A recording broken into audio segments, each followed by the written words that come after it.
Olá pessoal, sejam bem-vindos ao curso Ciclo de Vida das Incorporações Imobiliárias, componente aqui do portfólio 2025, reciclagem, reformulação de todo o programa Master Executivo da Construção Civil. Esse aqui é um dos cursos, componentes introdutórios aos cursos avançados de gestão, focados em análise de investimentos, gerenciamento financeiro, estruturação jurídica, legal, comercial das incorporações imobiliárias e a busca pelo financiamento, né? Além de tópicos direcionados para profissionais de alto escalão e empresários sérios aí da construção civil, do mercado imobiliário, incorporadores, loteadoras. Esse curso é um curso introdutório, porém bastante aprofundado. A gente precisa conceituar, apresentar, né, todo o ciclo de vida das incorporações imobiliárias e os processos naturais, normais, de cada uma das etapas do ciclo de vida das incorporações, sempre baseado nas melhores práticas do mercado, coletadas e depuradas aqui pela Target ao longo de mais de 10 anos de consultorias prestadas para mais de 400 consultorias prestadas ao longo de 11 anos pela Target Engenharia e Gerenciamento, e mais uma experiência prévia de 20 anos no setor da construção civil, em empresas aí de renome nacional e internacional. Então a gente compilou aqui, é importante que vocês tenham uma base, né, sólida de conhecimentos. O curso Ciclo de Vida das Incorporações busca definir para vocês, conforme essa rotina, né, que a gente tem aqui o curso dividido em 10 aulas, passando por todo o ciclo de vida, de fato, dos empreendimentos, né? Empreendimentos incorporados, né? Objetos do processo de incorporação imobiliária à luz da Lei 4591 de 64. A gente vai tratar aqui de todos os processos, todos os nós aí desse caminho. O curso de incorporações imobiliárias também está sendo revisado na íntegra aqui no âmbito do programa Master Executivo da Construção Civil, de forma que a gente consiga abarcar todas as alterações ocorridas na legislação, né, abordar o RET, a aplicabilidade do RET, né, o processo de colocar em equidade os loteamentos, né, frente à Lei 4591, né, a legislação agora, a partir de 2000, não é tão recente assim, a partir de 2017 e 2022, nós tivemos aí duas legislações que equipararam, né, colocaram em pé de igualdade os empreendimentos em loteamentos, né, o parcelamento de solo com casas, né, e até mesmo o condomínio de lotes, especificamente só de lotes, né, antes enquadrados na legislação de parcelamento de solos, né, uma outra legislação federal, e agora, né, por força de uma alteração na Lei 4591, a gente tem lá a possibilidade de enquadrar o empreendimento parcelamento de solos naquilo, entre aspas, naquilo que couber, né, amparado pela Lei 4591, que é uma outra lei federal, né, que trata das incorporações e estabelecimento, né, de condomínios, né? Isso é super importante porque agora os empresários podem enquadrar o condomínio de lotes, né, no âmbito da Lei 4591. Ou seja, o condomínio de lotes, sob a ótica exclusiva da Lei de Parcelamento de Solos, a gente tinha ali somente lote, né, não tinha construção. E a Lei 4591, antes do advento dessa legislação nova, né, ela dizia no seu caput, né, a incorporação imobiliária é o processo de venda de frações ideais atreladas a um projeto de construção. Ou seja, você tinha a obrigação de ter um projeto de construção, né, para ser vendido junto com a fração ideal de terreno, né? Hoje você pode vender o lote como sendo a fração ideal de terreno. A gente vai tratar de tudo isso aqui nesse curso de uma forma mais superficial, e lá no curso de incorporações imobiliárias, reciclagem 2025, a gente vai tratar de forma mais aprofundada e apresentando inclusive cases aqui de consultorias recentes para implantação de um empreendimento de lotes industriais e alguns empreendimentos de lotes residenciais incorporados, tá? Incorporação de lotes, condomínio de lotes, ok? Então aqui, ó, apresentação do programa, né, aula 1, prospecção de terrenos, né? Matéria-prima do processo de incorporação é o terreno, né? Existem premissas para se escolher adequadamente o terreno, considerando vários aspectos, né? Especialmente a questão jurídica. Então, a gente vai tratar da questão jurídica do terreno. Ele estando desembaraçado, né? Ele não, eles, né? Uma empresa incorporadora, ela tem no seu potencial portfólio uma infinidade, né, de oportunidades, né? O que é uma oportunidade? É um terreno. É um terreno localizado numa região que esteja dentro ali que seja adequado para o desenvolvimento de empreendimentos que sejam operados no nicho, né? Dentro do segmento que a incorporadora atua, né? Ou seja, condomínio de casas de baixo padrão, condomínio de casas de médio padrão, condomínio de casas duplex, condomínios de edifícios comerciais, condomínios de edifícios residenciais, misto, né? etc, etc. Então a gente primeiro analisa o terreno. A gente não compra, o incorporador não compra terreno sem antes fazer duas etapas. A primeira delas é a análise jurídica do terreno e, né, dos reflexos disso, né, ao longo ali do proprietário, da cadeia e dos proprietários anteriores, né, dentro da cadeia dominial e etc. E depois a gente vai fazer, né, uma segunda questão antes de se decidir pela compra de um terreno ou outro, né, dentre várias oportunidades que o incorporador tem, a gente vai fazer o estudo de viabilidade, né, uma outra etapa de suma importância. Somente depois dessas duas etapas superadas é que você toma a decisão de comprar o terreno ou fazer o contrato de incorporação, né, com permuta ou não, né, junto ao proprietário de terreno. Permuta por área construída. Tá? Tem pessoas que fazem permuta financeira, etc. A gente vai conversar sobre tudo isso. Né? Na aula 3, né, já tomada a decisão de trazer o terreno para o portfólio, né? Você escolheu ali um terreno dentre várias opções, você achou que aquele ali, né, dentro ali do seu processo de análise jurídica e processo de análise de viabilidade, você incorporador, né, decidiu, né, tomou a decisão de prosseguir. Né? Aí você vai elaborar o projeto legal, já com o terreno devidamente sob sua posse, né, ou propriedade, né, são coisas distintas, posse e propriedade, mas o terreno estará sob seu domínio. Né? Aí sim você vai elaborar o projeto legal. A gente não gasta dinheiro com projeto, a gente não gasta dinheiro com orçamento. O máximo que a gente faz para fazer um estudo de viabilidade adequado é fazer uma sondagem de subsolo, para você saber quanto que você vai gastar numa fundação futura. Né? Isso tem um impacto direto no custo de obra, né, que por sua vez tem reflexo lá na rentabilidade. Né?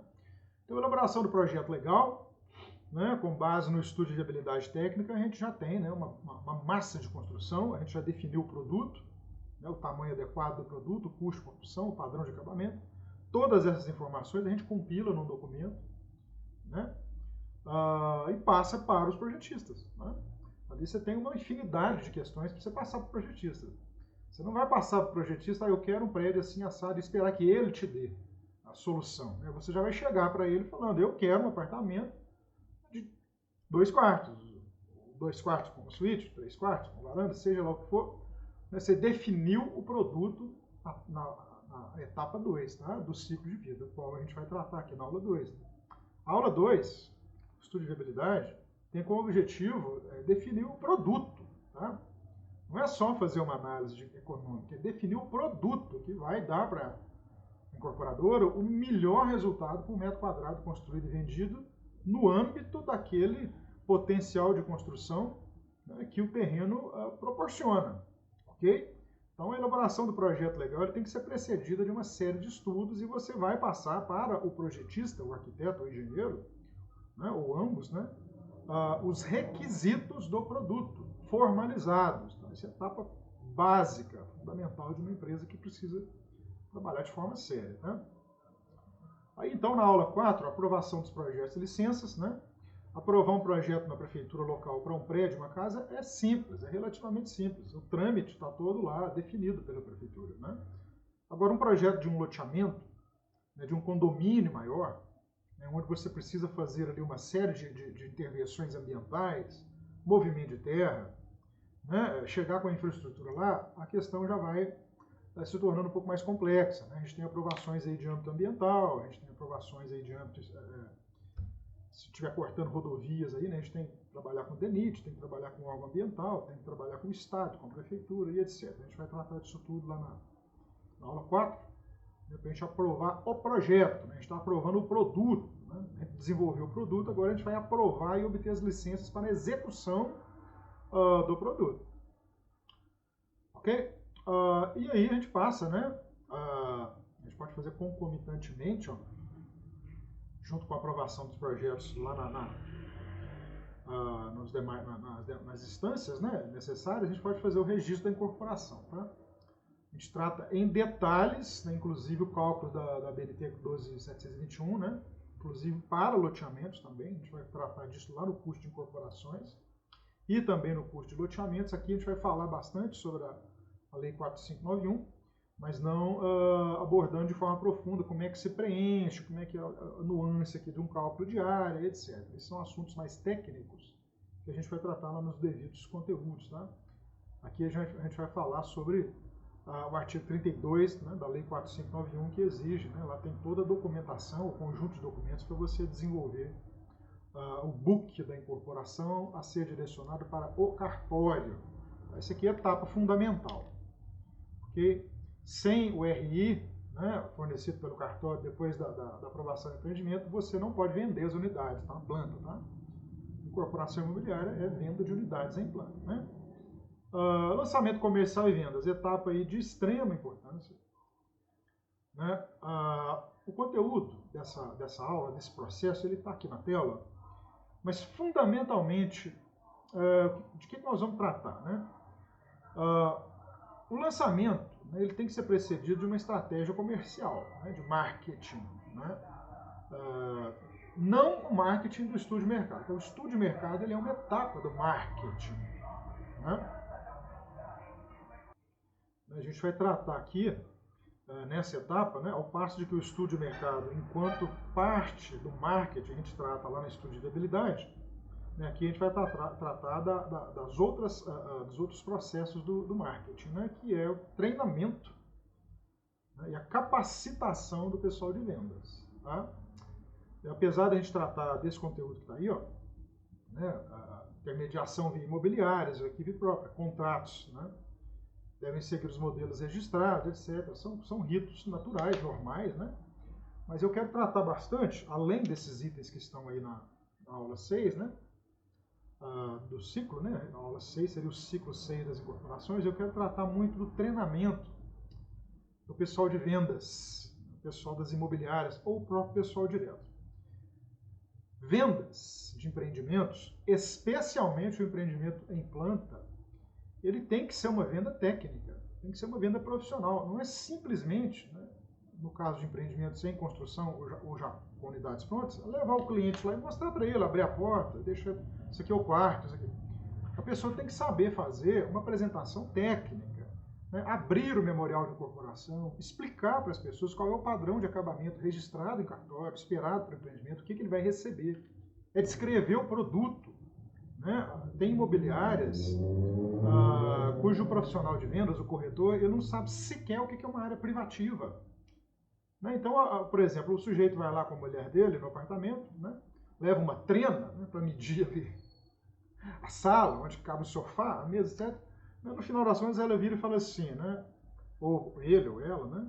A mulher é mais criteriosa com essas coisas, né? Mas você está me falando que esse apartamento ele tem 100 metros quadrados. Eu estou medindo aqui, ele tem só 70. Né? As imobiliárias, eu não sei se por má fé ou desconhecimento, né? Eu prefiro acreditar que é desconhecimento, eles anunciam as vendas, colocando a área do apartamento como sendo a área total, real. Né? Ali você tem uma mistura ali de área privativa, interna, né? A área de uso mesmo, dentro do apartamento. Né? Você tem ali áreas comuns. Né? Você tem ali área de privativa acessória, né? De garagem, etc. E o cara soma aquilo tudo ali e vende aquilo, falando para as pessoas que tem 100 metros quadrados. Na verdade, não tem 100 metros quadrados. A pessoa não quer saber quantos metros de área comum tem lá fora, de corredor, hall, de escada. Não quer saber. A pessoa quer saber quantos metros quadrados é o apartamento dela, onde ela vai habitar. E o corretor, ele sequer sabe que existem essas diferenciações. Se sabe, não sabe falar, não sabe vender. Isso é um aspecto, tá, que tem que ser tratado de forma profissional na venda, especialmente apartamento em planta. Né? A gente tem ali também, na questão da venda em planta, uma eventual simulação financeira. Né? A gente tem ali o processo de venda financiada, quando o empreendimento está sendo financiado pelo banco. A gente tem ali o processo de venda à vista. Né? Tem gente que compra empreendimento na planta à vista, com desconto para fins de investimento. Né? Você compra no lançamento mais barato e revende ele depois, né? Ou fica com ele para você, né? Fica com um bem com um valor de mercado superior àquele lá no lançamento há 2 anos atrás. Né? Isso acontece com muita frequência. Né? E tem também, né, o financiamento direto com a construtora. Então o profissional ele precisa saber fazer conta financeira, o profissional de vendas. Se você souber fazer, se profissional, se você é corretor, dono de imobiliário, até incorporador imobiliário mesmo, né, engenheiro, está vendo aí, você tem que saber fazer matemática financeira para você vender alguma coisa. No Brasil, pouquíssimas pessoas, tem gente que compra, né, de alto poder aquisitivo, mas pouquíssimas pessoas. Aí chega para você, quanto que é esse apartamento? É 400 mil, está aqui o dinheiro. Não tem... Você tem público, mas de cada 100 pessoas que entrarem lá na sua imobiliária, lá na sua construtora, 5 vão fazer essa proposta para você e ainda vão querer desconto, né? Agora, você tem que saber fazer essas contas. A matemática financeira é um tópico que eu coloquei aqui no programa Master agora, né? Eu detectei essa necessidade ao longo de todo esse período, né? É uma consultoria que eu vendo, eventualmente, né? Ensinar as pessoas, as construtoras imobiliárias a fazer a tabela de vendas. Coisa elementar, né? A gente usa muito HP12C, mas HP12C a gente faz as contas aqui, ó. Isso aqui é de uso individual. Isso aqui é de uso de uma pessoa, de um profissional de finanças, de um profissional que está trabalhando. Você tem que apresentar para o cliente uma tabela de Excel. Eu vou mostrar para vocês aqui como é que faz, né? Aqui na aula 6, eu tenho tabelas aqui montadas exclusivamente para o mercado imobiliário, na Price, na SAC. Então você monta ali, qual é a entrada, né? Quais são as intermediárias, qual a taxa de juros que o banco vai cobrar do cliente, né? Ou você como incorporador vai cobrar do cliente. O que acontece se ele te pedir um desconto à vista? Né? Qual a sua rentabilidade? Quanto você pode dar de desconto? Tudo isso aí, lá na ponta comercial e vendas, isso aí tem que estar na ponta da língua. O profissional de vendas, ele para um produto desse, né, a gente não está vendendo aí uma vassoura, você não está vendendo aí um produto simples, né, de prateleira, né, que a pessoa para lá e olha. Você está vendendo um bem, né, que tem muitos detalhes e muitas formas de ser comercializado, com financiamento bancário, sem financiamento bancário, etc. Eu acho que aqui, ó, eu dei uma ênfase aqui nessa questão da aula 6, porque ele é o ponto nevrálgico, é o ponto de sucesso ou fracasso. São as vendas. O profissional fraco de venda, ele não deve fazer parte do seu conjunto de colaboradores ou associados aí lá na ponta de venda, na forma de uma imobiliária, ou conjunto de imobiliárias, né, se não for exclusivo, para ser o seu parceiro comercial aí, tá bom? A execução da obra, né? No meu ponto de vista, eu sou engenheiro civil, tenho formação em economia também, mas a minha vida inteira foi fazendo obra. Eu, nessa altura do campeonato, né, a gente trata de consultoria de empreendimentos, gestão de empresas, eu acho hoje que a parte da obra é a mais fácil. Eu acho, por força de profissão. Né? A tecnologia construtiva brasileira ela tem 100 anos que é do mesmo jeito. Né? Tijolo em cima de tijolo, misturar areia, brita e cimento e fazer concreto. Né? Então, de toda forma, a gente vai tratar na aula 7 do processo de execução, com foco, tá, em eventuais aí, alterações de projeto, que porventura se façam necessárias, né? Com ou sem anuência, tem processos de alterações que não precisam da anuência, outros precisam da anuência dos condôminos, né? Do condomínio constituído. Né? Alterações dentro do empreendimento, né, dentro da unidade habitacional, a gente não tem que pedir, né, troca de um piso, por exemplo, uma cerâmica para um granito, né, ou para um porcelanato. Né? Isso tem que ficar pedindo bênção no âmbito de uma assembleia de condôminos. Né? E eu vou inserir aqui agora, ó, tratar disso aqui. A gente tem um curso específico para desenvolvimento de sistemas de gestão para a implantação do sistema de qualidade no âmbito do PBQPH, SIAC 2021. Né? Aqui eu vou tratar desse ponto aqui de forma sucinta, mas a gente tem um curso aqui para a formação do auditor interno de qualidade, né? E para a pessoa, né? Para o aluno, né? O engenheiro ou o gestor da empresa saber desenvolver o seu próprio sistema de qualidade. Eu presto consultoria para montar o sistema de qualidade, mas depois que a gente entrega, é obrigação da construtora, né, da incorporadora, fazer, né, o uso desse sistema para você chegar lá no segundo ano você não ter uma revogação do seu selo de qualidade. Aí você está. Aqui acontece com muita frequência. Né? A gente faz aqui toda uma consultoria, obtém lá a certificação nível A do PBQPH e chega lá no primeiro ciclo de revisão, né, de auditoria do primeiro ano, né? Você tem auditoria no primeiro ano, né, de supervisão, o cara não produziu nada, ele não tem papel nenhum. Aí você tem a certificação revogada, né? Isso implica uma série de coisas, inclusive rescisão de contrato de financiamento com a Caixa Econômica Federal. A gente vai tratar disso aqui, tá? Mas sempre tratando, lembrando que esse curso aqui é um curso que vai tratar do ciclo de vida, uma visão geral, né, do processo das incorporações, de suma importância para situar aí os novos incorporadores, os profissionais que também já estão na área, né, sobre o processo de uma forma geral. Depois a gente vai pontuando cada um deles em cursos específicos, mas esse curso aqui ele foi desenvolvido justamente para isso. Tem pessoas aí que estão trabalhando que não sabem onde que está, para onde que vai, o que precisa fazer. Então, aqui o objetivo aqui desse curso é profissionalizar esse entendimento. Tá? A entrega das unidades de instituição de condomínio, né, a gente faz a entrega formal do condomínio, né, junto com a sua convenção. Vamos dar uma melhoradinha aqui. Convenção e manual de uso e manutenção. Isso aqui é o mais importante desses todos aqui. Ó. Esse aqui, se você não tiver esse documento aqui assinado pelo usuário, né, pelo comprador, né, depois da devida vistoria inicial e depois da vistoria de 3 meses feitas, né, obrigatórias por lei, você tem um teto de vidro. Qualquer ação que o mutuário, que o comprador mover contra você, você vai perder. Porque ele, nos olhos da lei, ele é leigo. Né? E você, sem o manual de uso e manutenção assinado por ele, né, e recebido por ele, né, sem o recibo de ter recebido esse treinamento para usar o empreendimento, né, ele é um leigo, você não o instruiu a utilizar o produto. Isso aí dá um problema jurídico depois de sério. Ok? Então, aí você tem a convocação da primeira Assembleia de Condôminos, né, aprovação do regimento interno, né, o orçamento inicial de taxa condominial, rateio, etc., a eleição do síndico e etc. Né? Isso tudo está previsto na legislação, tem que ser feito. Tá? Quem faz é o incorporador. Averbação da construção e individualização das unidades, né? Processo aí que conclui, né, o processo de incorporação. Né? Lembre você que a gente tem lá no começo matrícula só de um lote. Né? Em cima dessa matrícula de lote, a gente lança o empreendimento, né, o qual será, né, todos os verbos ali na matrícula têm que ser conjugados no futuro. Né?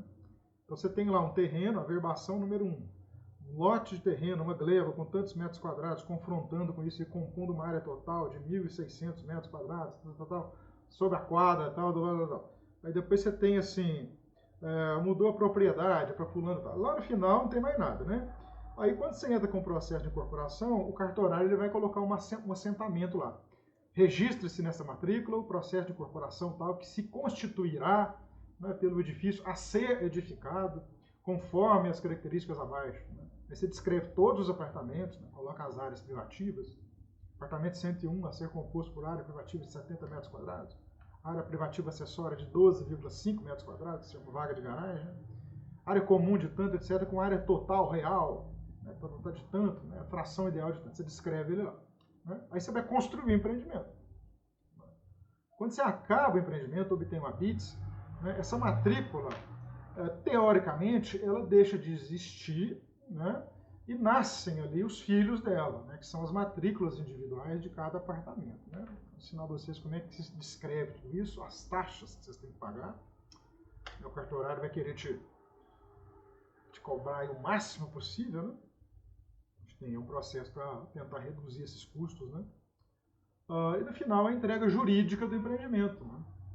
Você passa aí a titularidade para os adquirentes, quita os financiamentos vinculados, né? Se houverem, né?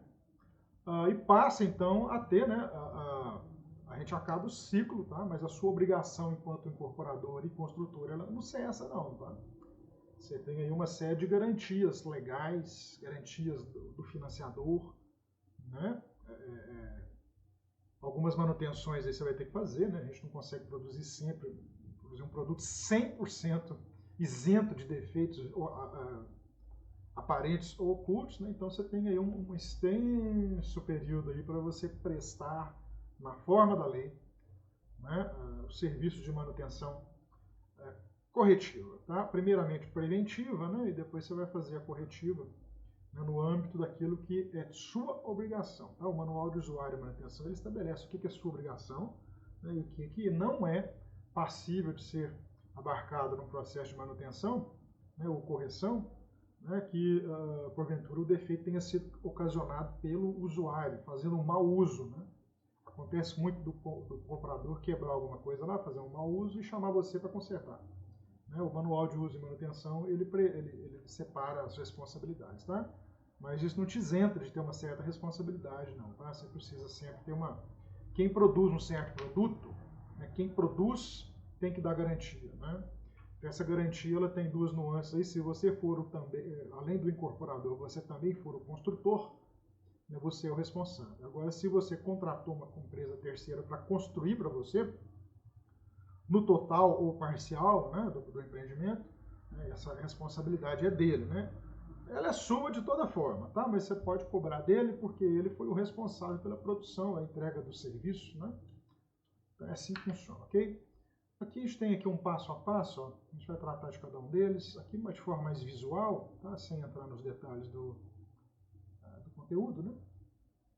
Dos tópicos, né? Aqui a gente tem os primeiros 5 passos, né? A gente acabou de ver.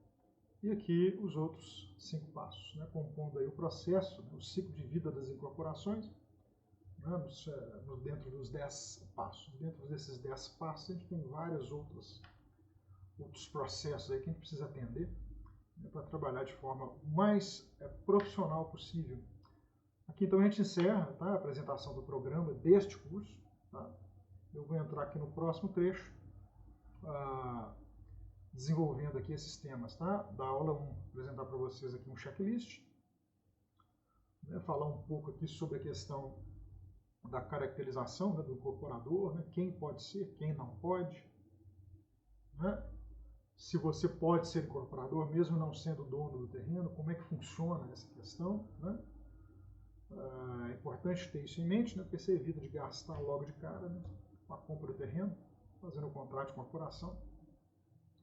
Enfim, no próximo trecho aqui a gente vai entrar na aula 1, né, que é o primeiro nó, né, a primeira etapa aqui do ciclo de vida, né, prospecção de terrenos. Preste atenção na palavra, ó, prospecção. Não é aquisição, não é compra, é prospecção. A compra vem depois, ok?